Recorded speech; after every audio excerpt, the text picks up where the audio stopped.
Why are we talking about AC/DC and Highway to Hell and all this horrible stuff? This is Christmas season. We're in a holiday mood. But tomorrow, December 9th, is the anniversary of the death of comedian Sam Kinison. And Sam Kinison was a really wild character. Now, tomorrow's his birthday. And a lot of you younger guys might not understand the reason why he's on the show today. Sam Kinison was one of the loudest, most foul-mouthed comedians of our times.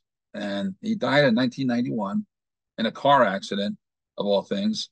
And he was sober when it happened, which is really interesting. And it was in 1991. I want to say it was in the springtime. And he said a lot of horrible negative things. When we speak out into the universe, it is like an echo. You drop a pebble in a brook and the ripples go out. They come back to center to you. Another way to have another analogy would be to say that the roosters have come home to roost. True, right? You are surrounded by what you create. And he said some horrible, rotten things. He was married a few times, and he was really, really awful to women because he was very bitter. So he had a career that was very prolific, I guess, in a very short time. He toured with, I believe, Rodney Dangerfield put him on TV first on a comedy special. And he ran around the types of Andrew Dice Clay, Billy Idol was around, Guns N' Roses. It was a very loud time in popular culture history. But Sam would always say this joke like, I was married 3 freaking times. Ah, ah, he'd yell. And then there's a knock on the door. He goes, who's that? He goes, oh, it's love. And he goes, it's true love. You can let me in your house. And he goes, I wouldn't lie to you 3 times in a row. And he goes, okay, I'll open the door. I'll open the door. And he goes, hello, I'm Homer. And then he'd scream, you lied to me. You lied to me. Oh, oh, oh. What the hell? He'd say that. I'm in hell. Horrible, horrible, horrible. Cancel what I just said, universe. Not me. It's all Sam's doing. And then he'd do this thing with the microphone. He'd go like, but it sounded like a car crash. And he'd do that sound effect in a lot of his stand-up comedy. And unfortunately, he died in a car accident on a two-lane road going from Las Vegas to California. And he wasn't even driving. They hit a drunk driver hit him. There's two kids, and Sam hit his head on the dashboard, and they pulled him out of the car. And this is a really weird thing. He was talking to spirits. And here's a guy who was very anti God for the most part. He did a lot of blasphemy in his jokes, and which I don't approve of, but he did, and he would say things that I would never say on stage. But his life was cut short, and I remember the CNN report was so unusual. This is where I first saw the death report, and people that said that when they were around him, he was talking to actual angels or spirits or something, but nobody else could hear it but him. And he was saying, no, no, I don't want to go. I don't want to go. I don't want to go. I want to stay. And then he'd listen, and then they'd talk to him some more, and he'd nod his head, and he'd say, finally he said, oh, okay, okay, all right, like he's going to go. And he died with a smile on his face. This is what was on the CNN report. How many celebrities have you heard that died that have this exchange with a spiritual side of the universe? Not many. That's a famous story. But it was weird because it stuck out in my memory. And Sam was talking to something on the other side. And he made peace with it, made peace with himself. And he slipped away.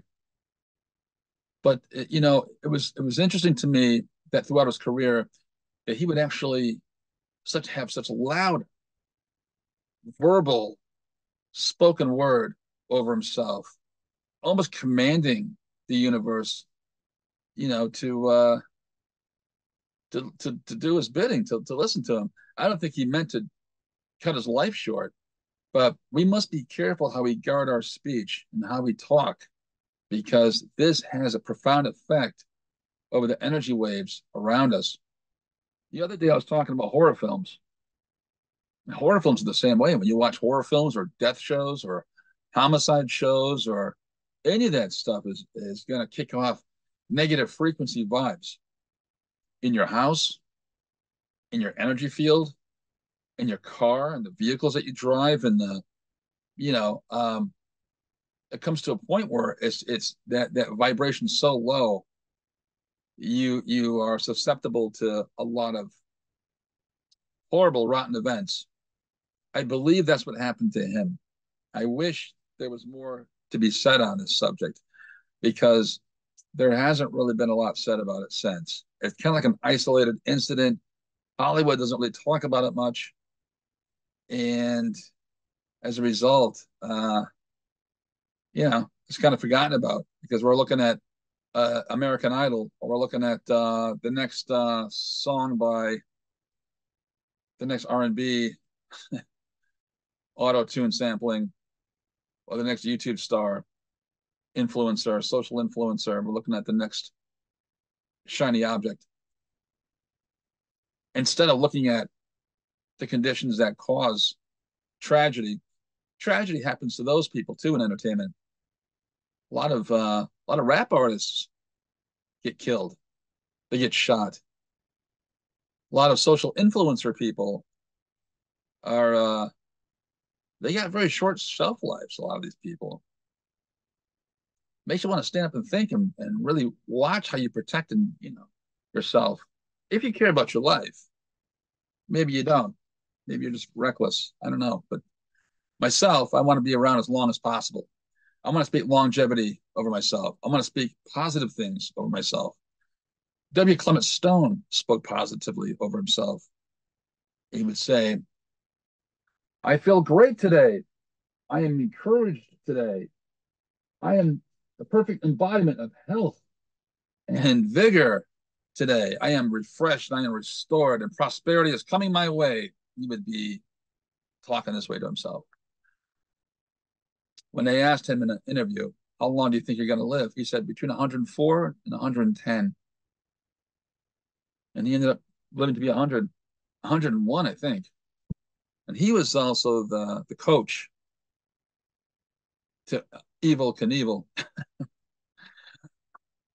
I keep telling you I'm going to do that story one day, but I will, because that's an amazing story in itself, about the rise and fall of a great entertainer with universal principles, of course. So, what space do you operate in?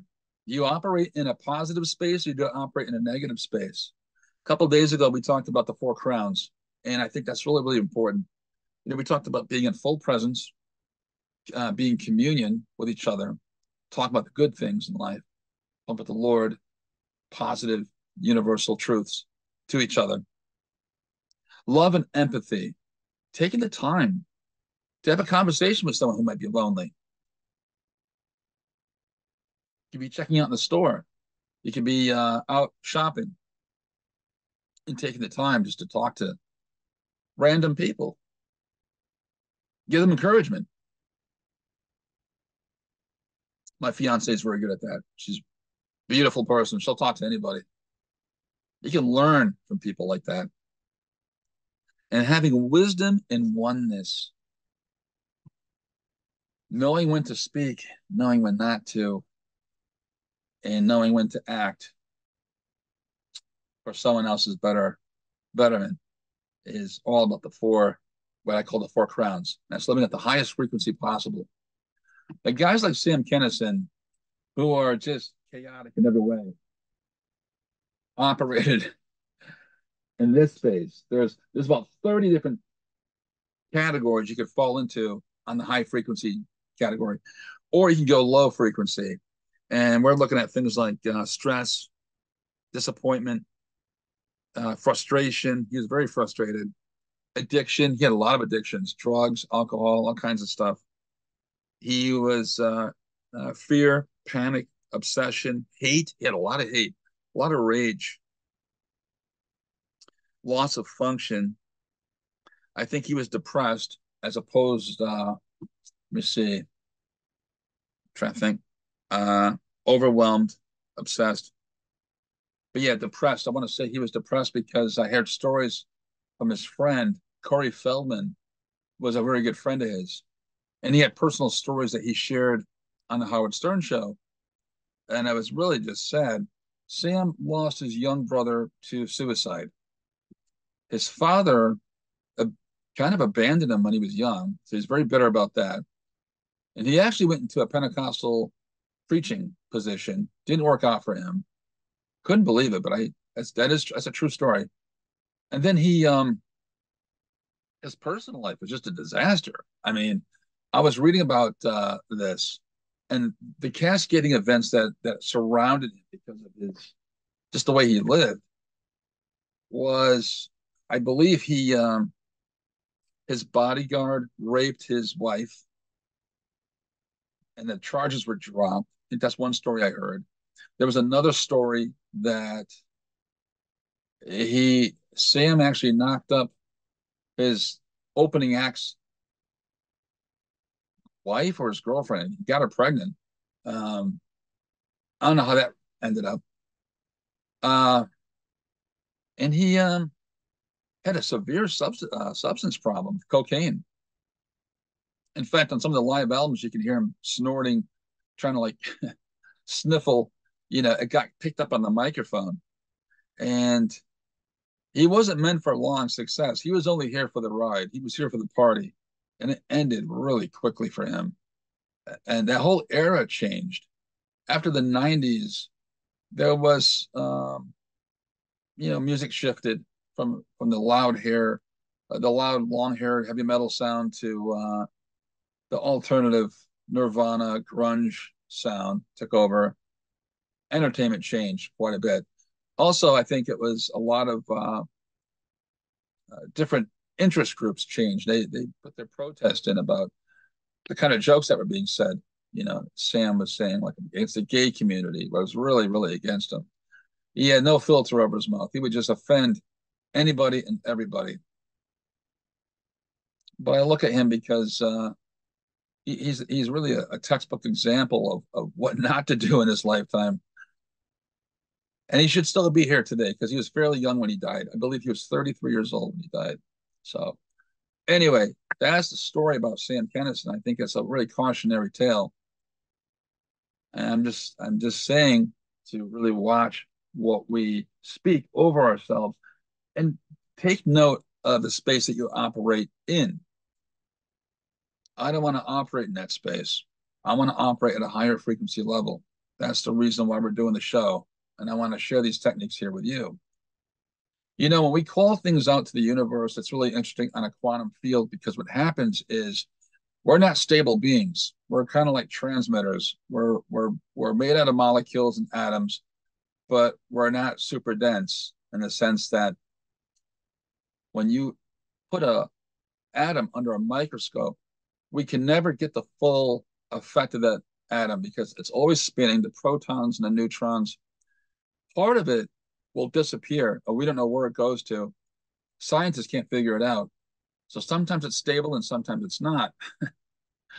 So we found out that the protons take a wicked right turn, and where it goes, we don't know. Into uh, this invisible world of the quantum field, and it pulls back what we send out. It reacts, it responds to our commands, our vocal commands, our intentions, our actions, pull back a response. This is really interesting stuff, and it's real. I mean, we're scientists are just starting to find out more and more about it, and there's more books being written about it. You can read this from guys like Joe Dispenza, and of course Joseph Murphy is also a good writer. But we're going through these authors right now, Ernest Holmes is another one, 1926. Very, very important to understand this. There's also a book by, I want to say, Napoleon Hill, Outsmarting the Devil or Outwitting the Devil, I think it is. And it's talking about people that operate in a negative environment and how the powers that be know this. And they constantly bombard us with negative stories in the news, media, and even the music industry to some extent will keep us sad, disempowered, angry. These are all low voltage emotions that keep us weak and disempowered. So think about that. What space are you operating in? Where are you living in? Doesn't matter where you're living in physically. That's an outer manifestation of what's going on the inside. What's going on the inside is really important. So where do you live? What kind of place are you living in? These are things that are important. And I want you to stop and think about that for a moment. Going back to AC/DC, because I want to keep this short. The rock band AC/DC is from Australia. The original singer's Bon Scott. And you just heard him do Highway to Hell. Now, it's funny because I chose that because it fits into Sam Kinison's birthday because Sam was always saying he's in hell, whether it be a relationship or dealing with someone he didn't like. You know, I chose that song for this show. But Bon Scott's an interesting guy. He's a hellraiser, and he sang that song. That was his last album. Kind of kind of scary because the song was written about touring. They didn't like touring, so he called it, Highway to Hell. I hate living in a bus and that sort of thing.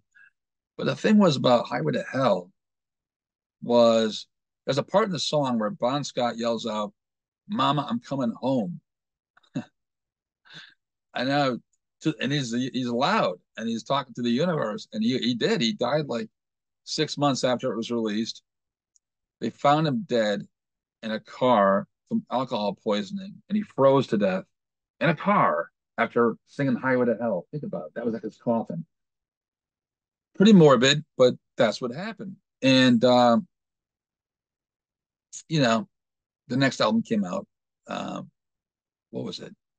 The next album, Back in Black. They got the new lead singer, Brian Johnson, and I think the album opened up with Hell's Bells.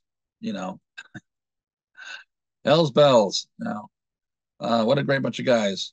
Uh, thanks, Pat. Thanks, buddy. For the tribute album and for your concern.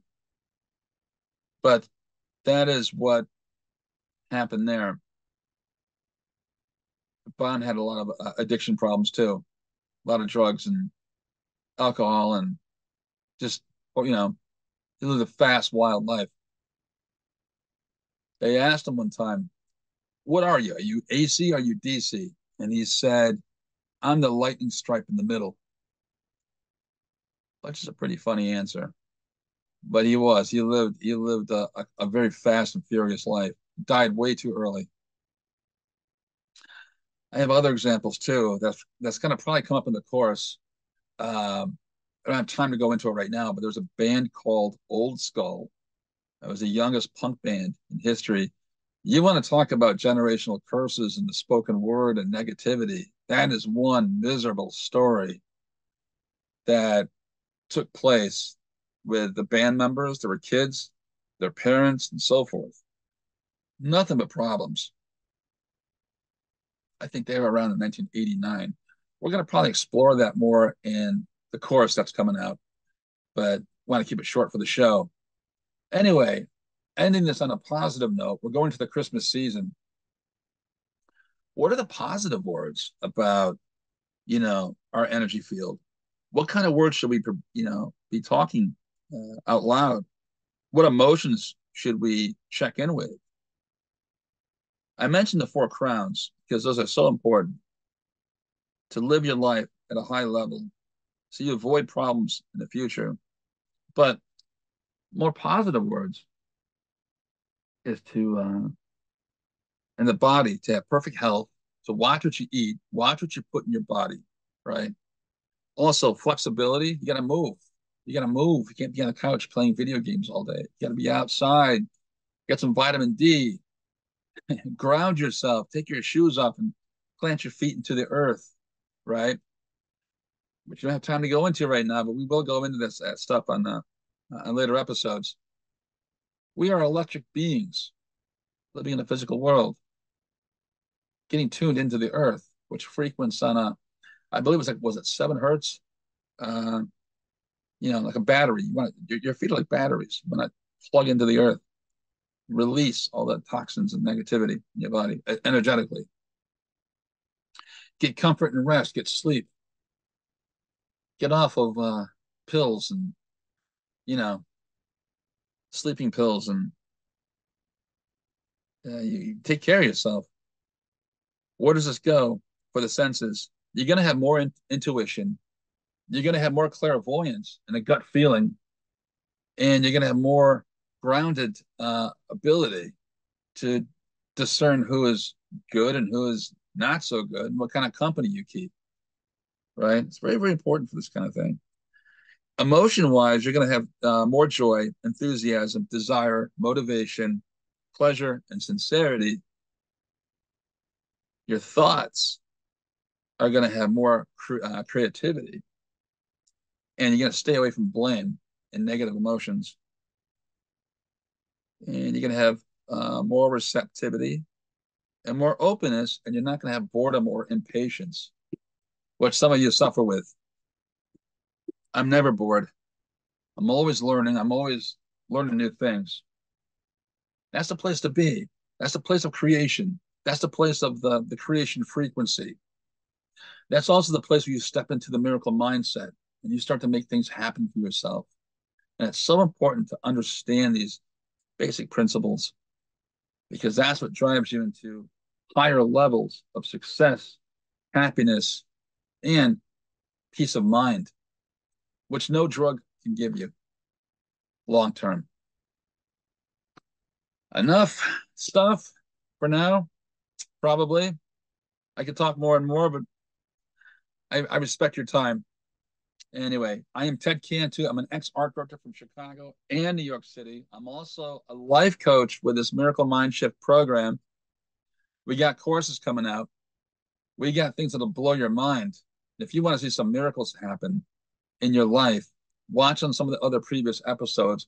I have them. I'm on I want to say day 49 right now, doing this, reprogramming my subconscious, blocking out all the negative experiences and frequencies that I have picked up over the years.